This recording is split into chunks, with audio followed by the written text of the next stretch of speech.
تبقاش مستويه قوي عشان ما يتهريش منك فيما بعد.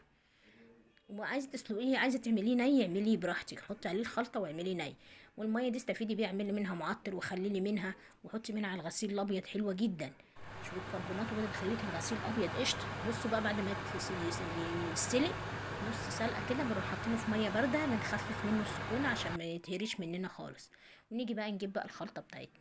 جايبه بقى فلفل هريسه الاحمر دوت، وجايبه جزر. تمسكيهم بقى في الكب عندك، او بشوري بقى الجزر بشر لو انت مش ما فيش كب عندك.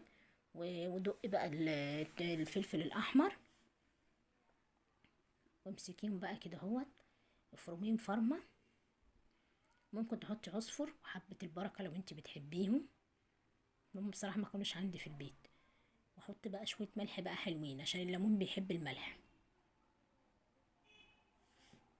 وتروحي بقى ماسكاهم كده اهوت، طحناهم بقى